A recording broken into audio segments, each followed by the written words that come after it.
Welcome to New Hampshire's Business. I'm Fred Coker. New Hampshire's older population is growing and projected to keep growing. With that in mind, the New Hampshire legislature has recently proposed cutting the budget of the New Hampshire State Commission on Aging. I'll talk with my guest about it and about New Hampshire's older population.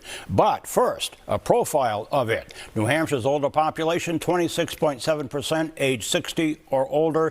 And now you can see the percentages for white, Asian, Hispanic, black, high school, percentage for college, graduate school, percentage for military, and percentage for living alone, which is pretty high. New Hampshire's older population forecast by 2030, older adults to outnumber children. By 2030, nearly 1/3 of population age 65 or older.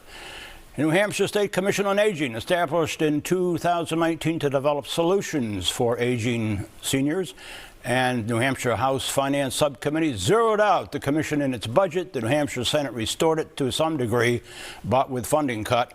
With me to brief us on New Hampshire's older population is the Executive Director of the New Hampshire Commission on Aging, Lily Wellington, and Jennifer Rabelais, co-director of the Center on Aging and Community Living at UNH. Welcome to you both. Thank you. Let me ask you first, Lily, given proposals in the New Hampshire legislature that zeroed out your entire budget in the House, cut it in the Senate, at least restored some of it. Let me ask you the question that you asked yourself in your April newsletter, and that is, why does New Hampshire need a commission on aging? It's a great question. New Hampshire is the second oldest state in the country. Right. We have a growing population of aging individuals. This is a permanent demographic shift. It's not just a blip. And we need to prepare ourselves for how we can serve an aging population with the resources necessary.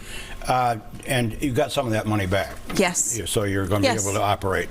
Okay. Jennifer, you've written about ageism and the stereotype that old age is a less valued status. Yes. So how much is that affecting public policy in New Hampshire for programs and funding?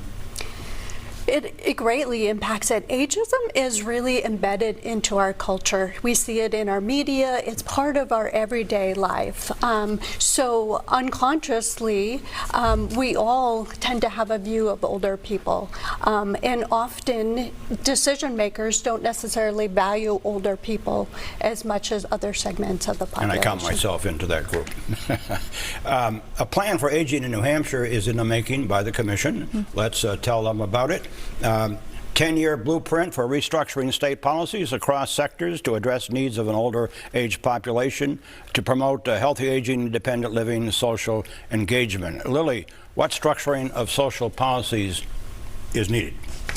So AgeWell NH is the plan for the multi-sector plan for aging for New Hampshire. Multi-sector, meaning across agency?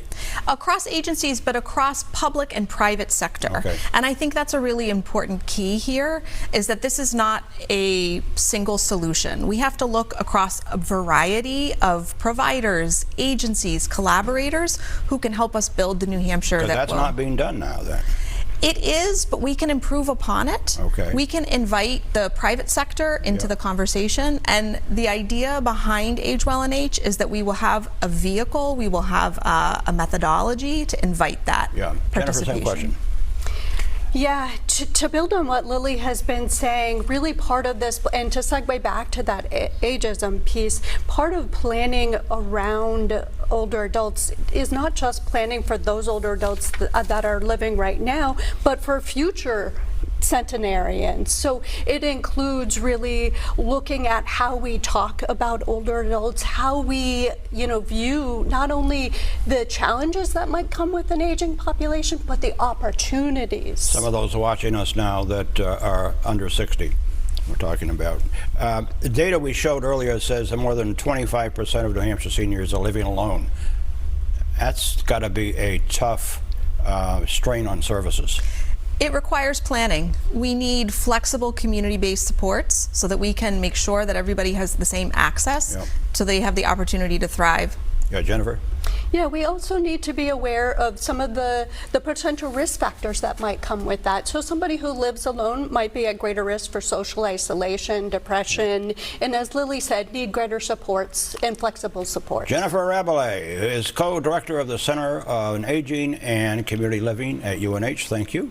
And Lily Wellington, executive director of the New Hampshire Commission on Aging. Thank you. Thank you. Thank you. And if you missed part of this briefing on being old in New Hampshire, like me, you can go to WMUR.com, where it will be posted all this week.